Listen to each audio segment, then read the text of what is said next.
Selamat pagi dan shalom untuk kita semua Bapak Ibu Saudara tempat ini. Mari kita rayakan, kita nyanyikan sukacita kita oleh karena kebaikan dan kemurahan Tuhan yang terus melingkupi daripada setiap kita. Haleluya! Sebab Dia Allah yang ajaib bagi kita semua saudara. Haleluya! Dengan segenap hati kami nyatakan, Yesus ajaib, Tuhanku ajaib, kasih-Nya ajaib bagiku. Yesus ajaib, Tuhanku ajaib, rahmat-Nya kekal selamanya. Tak berubah kasih-Nya, setiap hari bertambah indahnya. Sampai bumi berlalu dan habislah ragaku, Yesusku ajaib bagiku. Dia Allah yang ajaib atas setiap kita, amin saudara.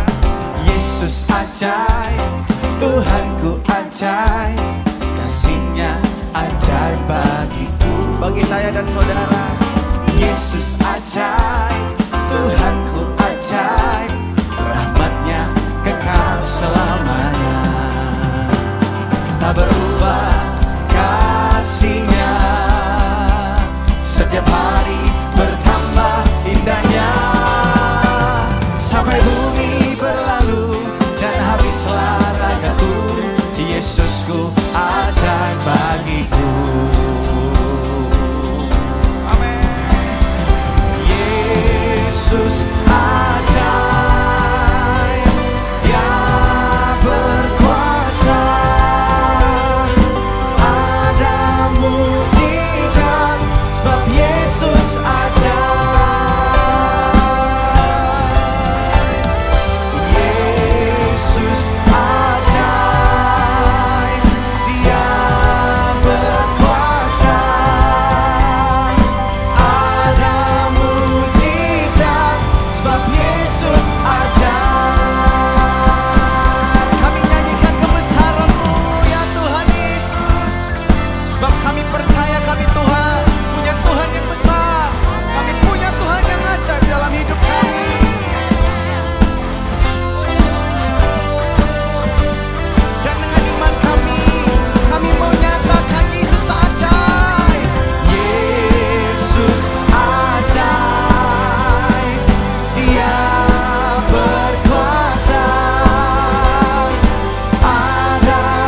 Dan kami akan ceritakan kebesaran dan keajaiban-Mu dalam hidup kami ya Tuhan Yesus.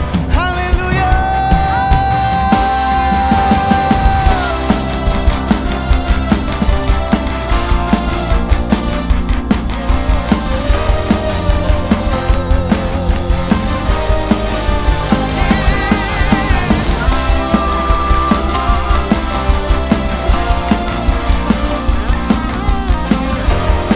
Pengakuan iman kami bagi-Mu Tuhan.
sungguh ajaib di antara suku bangsa. Sebab Tuhan Maha Besar dan sangat terpuji, Dia lebih dahsyat dari segala Allah. Sebab Tuhan Maha Besar dan sangat terpuji, kuasanya dahsyat menghancurkan musuh. Sebab Tuhan Maha Besar dan sangat terpuji, Dia lebih dahsyat dari segala Allah. Namamu besar Tuhan. Sebab Tuhan Maha Besar dan sangat terpuji, kuasanya dahsyat menghancurkan musuh. Sebab Tuhan Maha Besar dan sangat terpuji, Dia lebih dahsyat dari segala Allah. Sebab Tuhan Maha Besar dan sangat terpuji, kuasanya dahsyat menghancurkan musuh. Kuasanya dahsyat, dahsyat, dahsyat, dahsyat, dahsyat, dahsyat, dahsyat, dahsyat, dahsyat, dahsyat, dahsyat, menghancurkan musuh. Sebab namamu besar, dan kami terus elulukan kebesaran-Mu dari tempat ini ya Tuhan Yesus. Kami puji kebesaran-Mu Tuhan. Haleluya.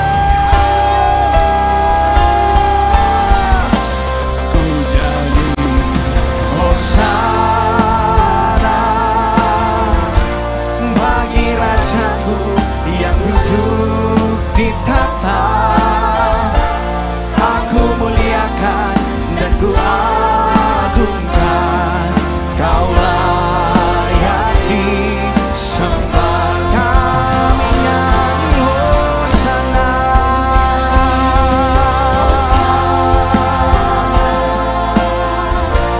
bagi Rajaku yang duduk di tahta. Aku muliakan dan ku agungkan, Kau layak disembah. Kau layak disembah Tuhan. Ujilah aku Tuhan, cobalah aku Tuhan. Selidiki batinku dan hatiku, mataku tertuju padamu. Aku cinta padamu Tuhan,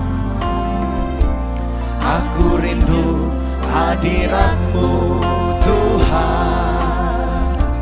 Aku ingin selalu dekat padamu, menikmati kehadiran-Mu.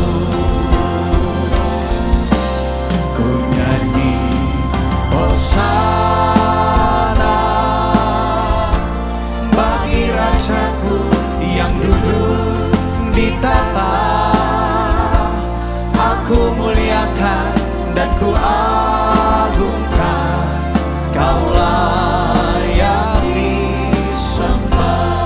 Kami nyanyi Hosana bagi-Mu Tuhan, bagi Rajaku yang duduk di tahta. Aku muliakan dan ku agungkan, Kau layak disembah.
hormat serta syukur kekal selamanya bagi Dia.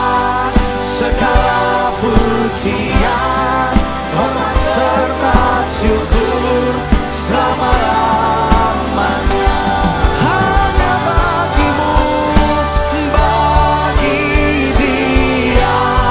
Segala pujian, hormat serta syukur hanya bagimu Tuhan. Segala pujian, hormat serta syukur selama-lamanya bagimu, bagi Dia. Segala pujian, hormat serta syukur kekal selamanya bagi Dia. Segala pujian, hormat serta syukur selama-lamanya, selama-lamanya, selamanya.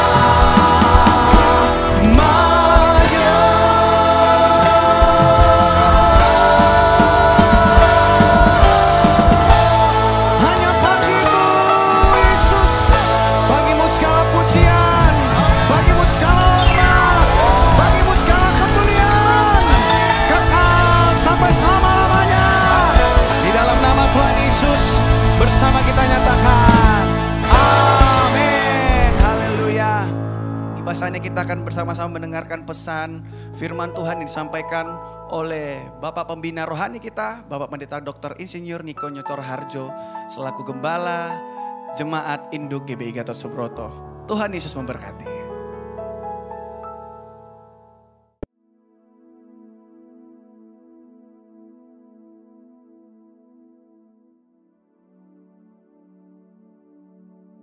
Shalom semuanya. Menurut kalender Ibrani, dari tanggal 23 September 2025 sampai dengan 12 September 2026, kita memasuki tahun 5786 yang disebut PVAV. PVAV itu artinya 86. Angka 80 menggambarkan mulut. Huruf VAV mewakili angka 6. Huruf VAV memiliki bentuk seperti paku atau kait penghubung. Dalam Alkitab, huruf VAV sering dipakai dalam kata penghubung dan. Seperti yang terdapat dalam Kejadian 1 ayat 1. Pada mulanya Allah menciptakan langit dan bumi.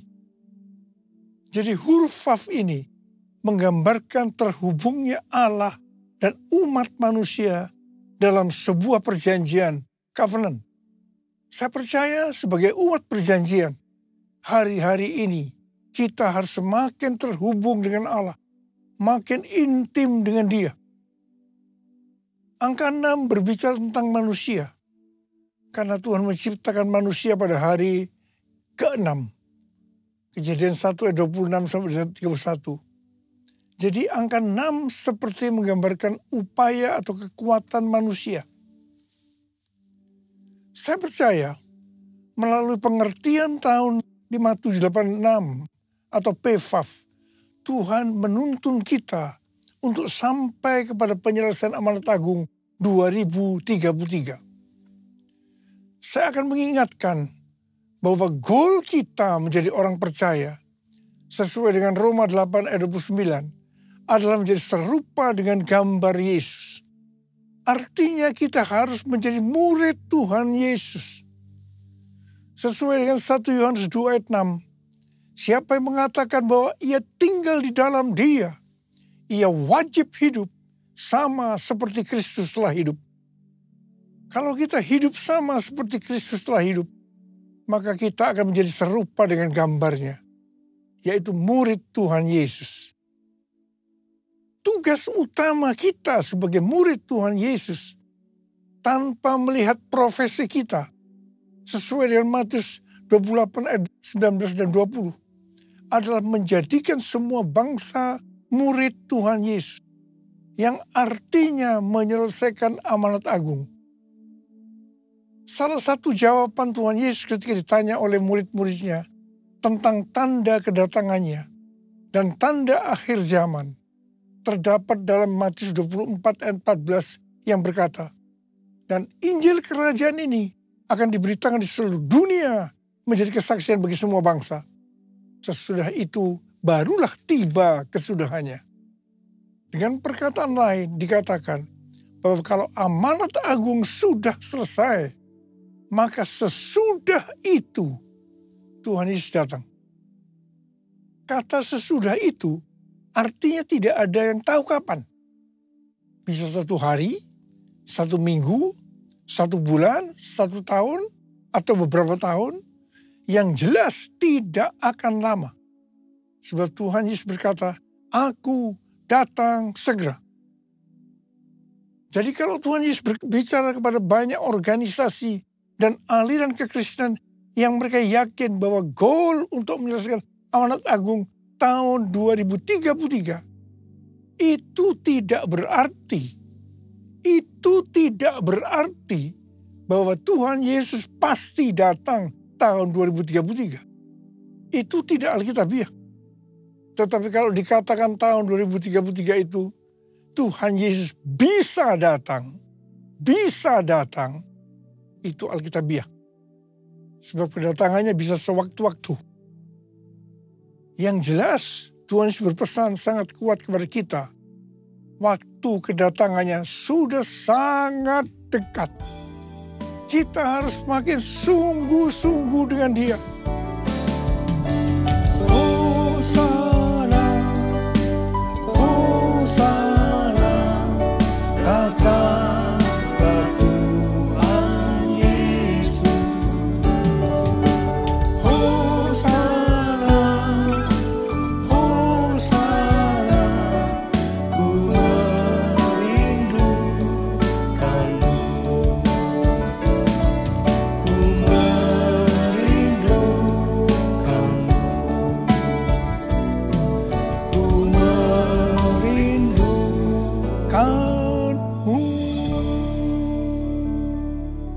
Untuk sampai tahun 2033, Tuhan Yesus terus menuntun kita melalui tahun 5786 atau PFAF. Tuhan berpesan kepada kita untuk yang pertama, perhatikan mulut. Angka 80 menggambarkan mulut. Memasuki PFAF atau 86, kembali Tuhan mengingatkan tentang mulut. Mulut harus dipakai untuk lebih banyak memperkatakan hal-hal surgawi ketimbang tentang hal-hal duniawi. Mulut kita harus dipakai untuk memuliakan Tuhan, menjauh dari segala kejahatan, dan saling membangun. Efesus 4 ayat 29 berkata, janganlah perkataan kotor keluar dari mulutmu, tetapi pakailah perkataan yang baik untuk membangun, di mana perlu, supaya mereka yang mendengarnya beroleh anugerah. Tuhan Yesus berkata dalam Matius 12 ayat 36 dan 37, aku berkata kepadamu, setiap kata gegabah yang diucapkan orang akan dipertanggungjawabkannya pada hari penghakiman. Sebab menurut ucapanmu engkau akan dibenarkan, dan menurut ucapanmu pula engkau akan dihukum. Saya ingatkan bahwa kita harus berhati-hati dengan mulut kita. Juga dengan apa yang kita ketik. Apakah itu hoax atau ujaran kebencian, supaya jangan kita dihukum. Tuhan Yesus mengingatkan dalam Yohanes 8 ayat 43 dan 44. Supaya jangan berdusta. Iblis adalah pendusta. Dan bapa dari segala dusta. Jadi kalau kita sering berdusta, itu berarti bapak kita adalah iblis. Orang yang sering berkata bohong, dia akan terus berbohong. Untuk membuat ceritanya sepertinya benar dan masuk akal. Orang yang seperti ini akan berurusan dengan Tuhan. Hati-hati. Saya berdoa agar kita menanggalkan dusta. Supaya kita hidupnya berkenan kepada Tuhan. Hal ini juga sesuai dengan Mazmur 34 ayat 13 sampai dengan 15. Siapa di antaramu yang mencintai hidup dan mendambakan hari-hari penuh kebahagiaan? Jagalah lidahmu dari yang jahat dan bibirmu dari ucapan yang menipu. Jauhilah yang jahat dan lakukanlah yang baik. Carilah perdamaian dan raihlah dia. Ada kalanya Tuhan menghendaki agar kita berdiam diri. Berpuasa berbicara sebagai tindakan penguasaan diri. Ini juga adalah bagian dari strategi peperangan rohani. Ingat waktu bangsa Israel menghancurkan tembok Yerikho. Saya akan mengajak kita semua berjanji di hadapan Tuhan untuk memakai mulut kita untuk kemuliaan Tuhan.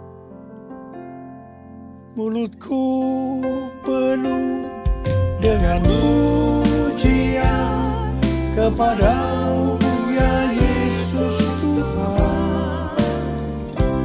Sepanjang hari ku beri penghormatan kepadamu ya Allahku. Kepadamu ya Allahku.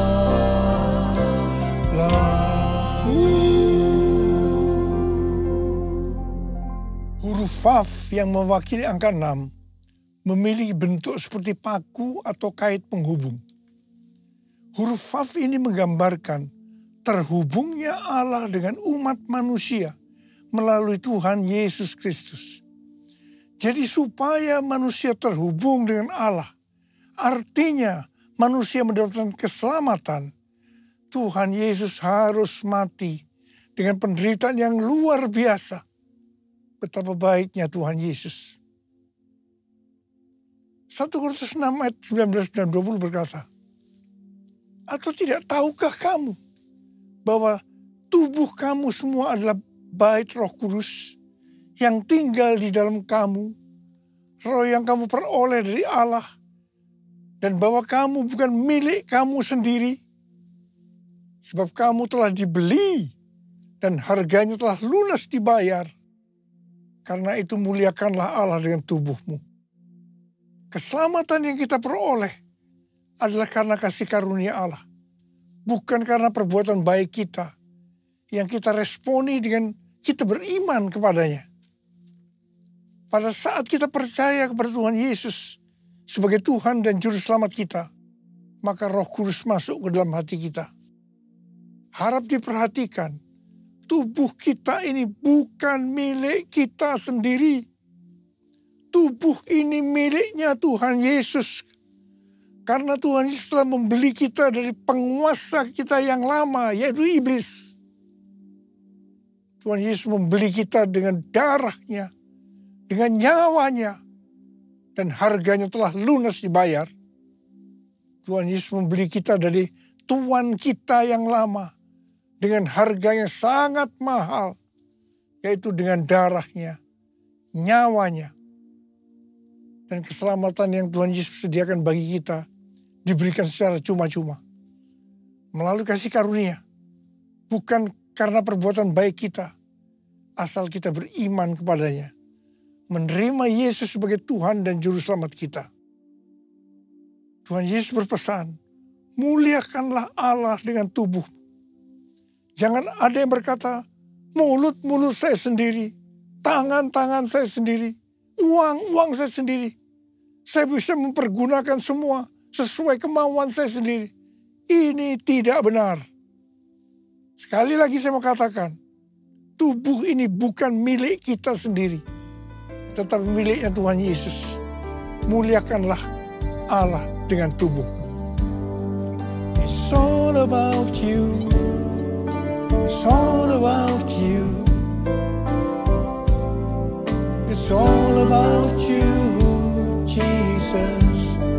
It's all about you. about you. It's all about you, Jesus. Huruf Vav yang mewakili angka 6 berbicara juga tentang manusia. Karena Tuhan menciptakan manusia pada hari ke-6.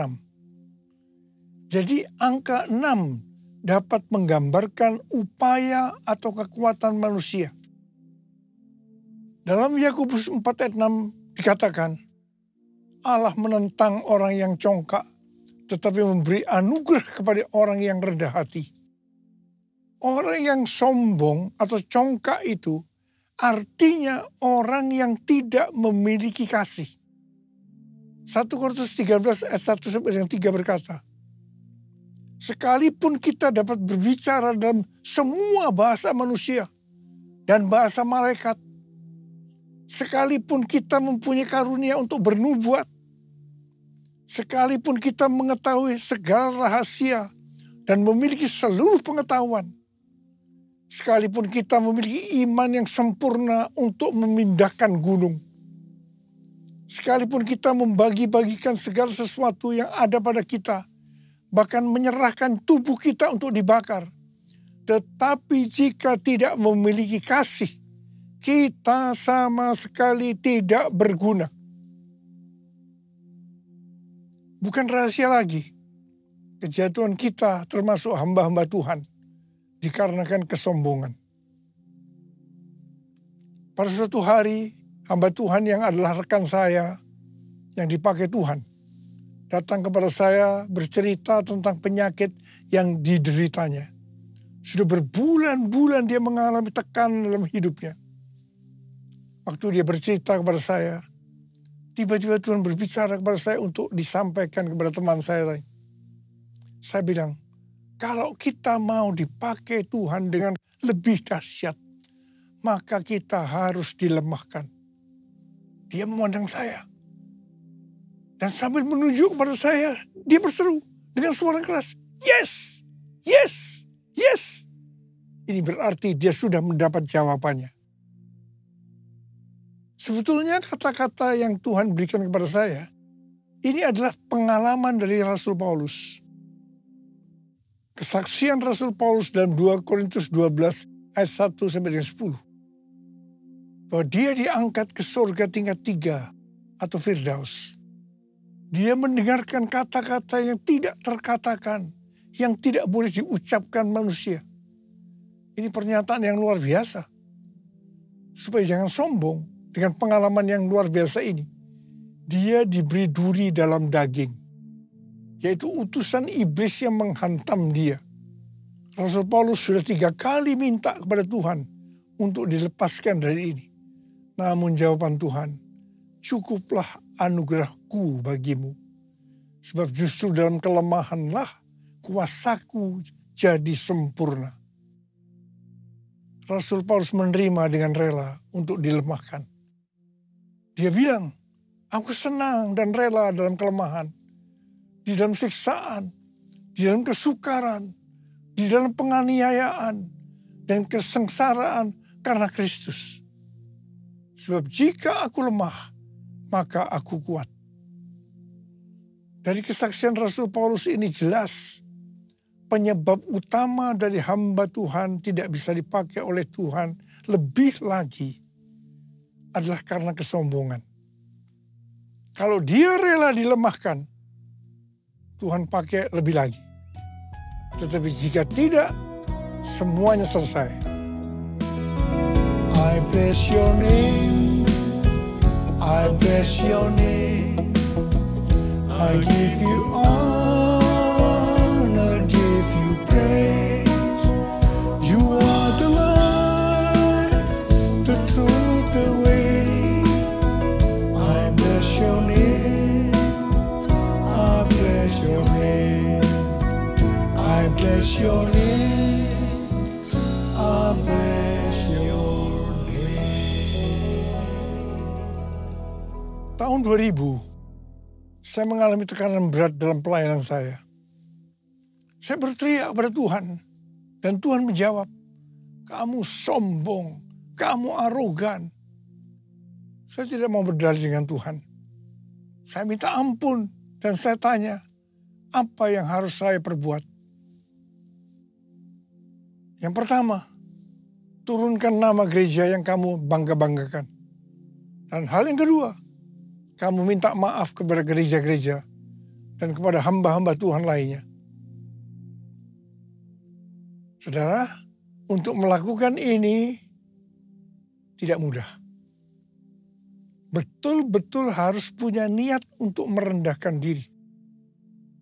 Waktu itu jumlah gereja kita sekitar 400. Dan tidak semua orang yang saya mintai maaf dengan rela memaafkan saya. Ada yang sinis, ada yang berkata, Niko punya taktik apa lagi ya? Dan saya melakukan ini selama beberapa tahun. Beberapa tahun dengan sungguh-sungguh. Saya benar-benar dilemahkan oleh Tuhan. Tapi setelah itu apa yang terjadi? Yang pertama, rekonsiliasi di antara gereja-gereja terjadi. Dan roh doa turun. Transformasi Indonesia terjadi. Haleluya! Setelah World Prayer Assembly di SICC tahun 2012, maka saya diproses oleh Tuhan. Ini di tengah-tengah healing movement ministry, pelayanan kesembuhan. Mungkin dengan tidak sadar saya mulai sombong, mencuri kemuliaan Tuhan. Memang pelayanan kesembuhan gampang membuat kita sombong. Karena dieluk-elukan, dipuji-puji orang. Tuhan turun tangan. Saya dilemahkan. Hampir 6 bulan, tiap hari perut saya sakit luar biasa. Kepala juga sakit. Saya sudah diperiksa oleh dokter. Di kolonoskopi, di endoskopi.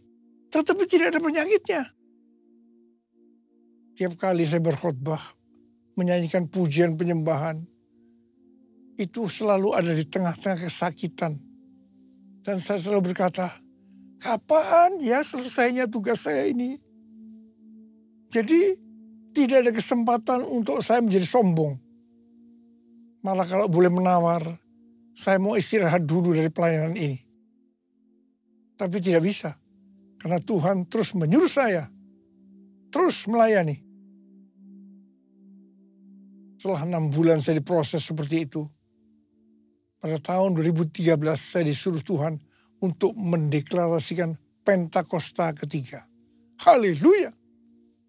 Saya percaya kalau saya tidak dilemahkan, pasti pelayanan saya tidak mencapai 13 tahun dengan 318 kali pelayanan yang kebanyakan di lapangan-lapangan. Terima kasih Tuhan. Tuhan Yesus baik. Pada tahun-tahun terakhir ini, pelayanan saya banyak untuk global. Seperti yang Tuhan katakan, gerakan Pentakosta ketiga ini dimulai dari timur ke barat dan kembali ke Yerusalem. Barat yang dimaksudkan ini adalah Amerika. Dari Amerika terus bergerak ke seluruh dunia. Tahun 2017, saya diperkenankan oleh Tuhan untuk berdoa di tempat doa yang namanya Capitol Hill di Washington DC. Ini seperti gedung DPR, MPR-nya di Indonesia. Capitol Hill ini tempat yang unik. Karena setiap kali Presiden Amerika yang terpilih pada saat pelantikannya, tempatnya di balkon di Capitol Building. Untuk menuju balkon itu harus melewati tempat doa Capitol Hill ini. Dengan dipimpin oleh istri senator senior, kami 8 orang diperkenankan berdoa. Pada saat berdoa, Ibu Christina Fargnimela mendapat penglihatan. Dia melihat ada kapal pesiar yang besar.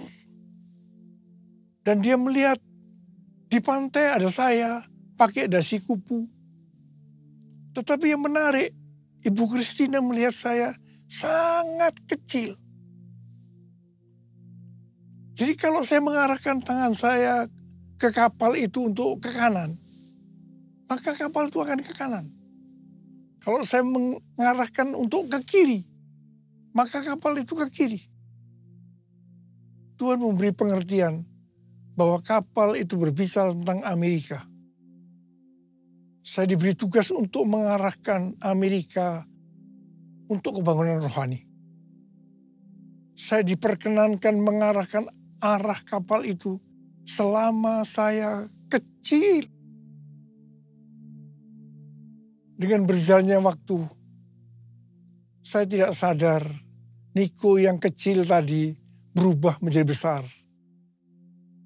Saya tidak sadar karena diberi pengertian kalau saya terkenal besar, orang akan lebih mudah menerima arahan saya. Sebagai informasi, saya diberi penghargaan dalam tanda petik lewat Amerika, jumlahnya 11 macam penghargaan. Saya mungkin tidak sadar bahwa ini membuat saya, kepalanya ikut jadi besar. Penghargaannya tidak salah.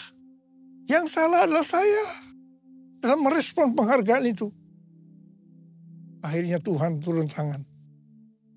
Saya harus dilemahkan supaya menjadi kecil. Ini prosesnya. Hari Jumat tanggal 22 Agustus 2025, Ketua Umum dan Ketua Satu Church of God datang ke Sentul menemui saya, yang salah satunya mengingatkan saya harus hadir tanggal 23 September 2025 di Amerika untuk peresmian Church of God Niko Nyoto Raharjo Global Prayer Center. Saat itu kondisi saya sudah kurang baik. Hari Sabtu tanggal 23 Agustus 2025, saya lemas dan jatuh disebabkan karena NaCl atau garam natrium saya rendah. Saya masuk rumah sakit, tetapi puji Tuhan, karena kemurahan Tuhan, saya tidak mengalami cedera. Tindakan saya yang pertama, saya datang kepada Tuhan, minta ampun. Dan kemudian saya minta, mohon tuntunan Tuhan. Dan ini tuntunan Tuhan kepada saya waktu itu. Yang pertama, saya disuruh membatalkan ke Amerika. Yang kedua, saya disuruh menurunkan nama Niko Nyoto Raharjo di Global Prayer Center Church of God.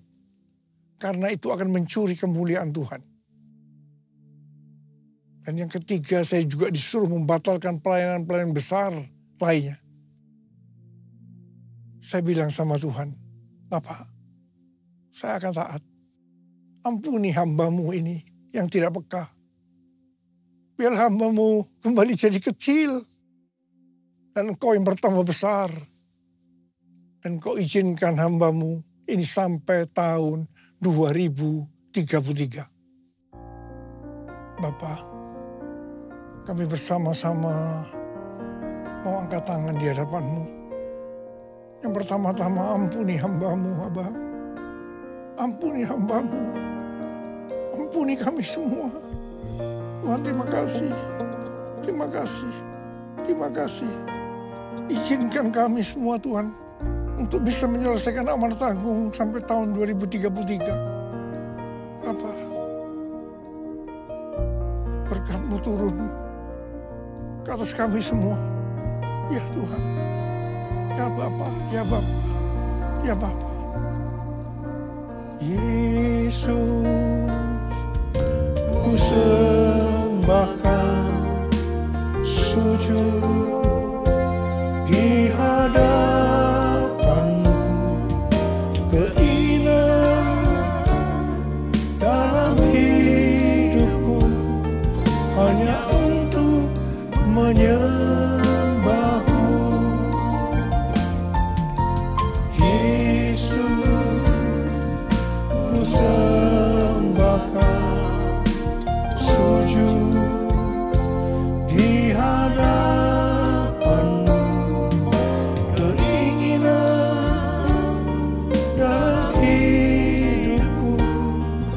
hanya untuk menyembahmu,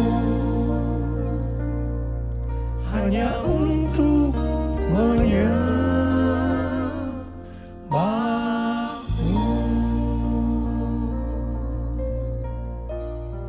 Terima kasih Abah. Terima kasih. Terima kasih. Dalam nama Yesus. Amin.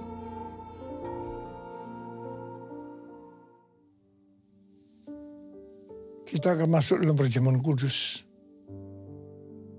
Kita akan mengingat ayat ini. Sebab setiap kali kamu makan roti ini dan minum cawan ini, kamu memberitakan kematian Tuhan sampai Ia datang. Perjamuan kudus adalah perjamuan Tuhan Yesus sendiri. Setiap kali kita masuk dalam perjamuan kudus, Tuhan Yesus selalu berkata, biarlah ini menjadi peringatan akan aku. Karena itu mari, arahkan hati kita kepada kebaikan Tuhan. Kita akan mengingat kebaikan Tuhan. Supaya kita lebih mengasihi Tuhan Yesus. Supaya kita lebih mengasihi satu dengan yang lain. Mari tundukkan kepala. Tuhan, siapakah kami ini sebelum kami mengenal Engkau? Kami semua orang berdosa. Upah dosa adalah maut, mati. Tapi Engkau yang tidak berdosa telah dijadikan dosa oleh karena kami. Engkau harus turun dari sorga mulia. Mati ganti kami dengan penderitaan yang luar biasa. Sungguh kalau kau pikirkan betapa baiknya Engkau ya Abah. Itu Engkau ya Abah. Engkau jadikan kami sebagai anak-anak-Mu. Engkau tuntun, Engkau bela, Engkau tegur kalau kami salah. Engkau ampuni kami ya Tuhan. Terima kasih buat semuanya. Terima kasih. Terima kasih. Tuhan akan memberkati kita melalui perjamuan kudus. Tapi Tuhan mau kita makan dan minum dengan cara yang benar. Karena itu kita harus introspeksi. Mari lihat sekali lagi. Kita akan lihat keadaan diri kita masing-masing. Kalau ada dosa yang Tuhan ingat, kita langsung datang. Minta ampun. Minta ampun, minta ampun. Supaya diberkati oleh Tuhan. Ampuni kami Tuhan. Ampuni, ampuni, ampuni. Makasih Abah. Kami akan masuk dalam perjamuan kudus dengan hati yang penuh ucapan syukur. Dalam nama Yesus kami berdoa. Amin. Mari. Angkat roti di tangan kanan kita tinggi-tinggi. Sebab apa yang telah kuteruskan kepadamu telah aku terima dari Tuhan. Yaitu bahwa Tuhan Yesus pada malam waktu Ia diserahkan mengambil roti. Dan sesudah itu Ia mengucap syukur atasnya. Ia memecah-mecahkannya dan berkata, inilah tubuhku yang diserahkan bagi kamu. Perbuatlah ini menjadi peringatan akan aku. Saudara kasih Tuhan, bukankah roti yang kita pecah-pecahkan ini adalah persekutuan kita dengan tubuh Kristus? Mari kita makan dalam nama Yesus.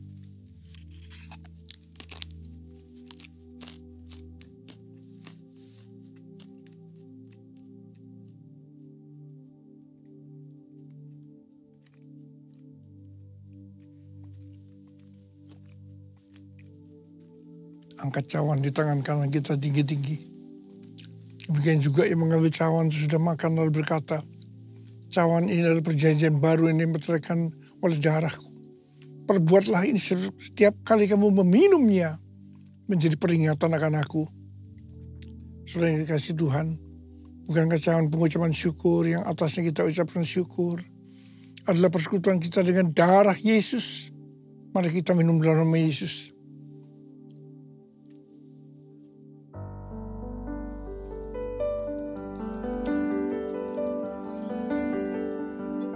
Ucapan syukur dan terima kasih dengan suara.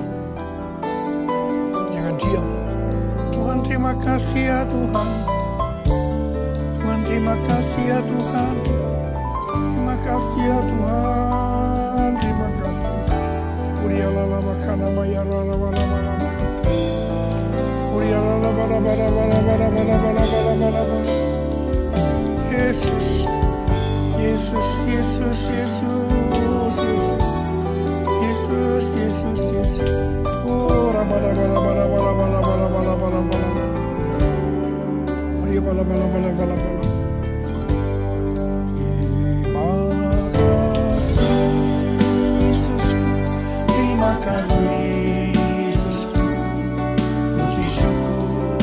hanya bagi Tuhanku. Terima kasih Yesusku, terima kasih Yesusku. Puji syukur hanya bagi Tuhanku. Terima kasih Yesusku, terima kasih Yesusku. Puji syukur hanya bagi Tuhanku. Terima kasih Yesusku, terima kasih Yesusku. Puji syukur hanya bagi Tuhanku. Puji syukur hanya bagi Tuhanku. Puji syukur hanya bagi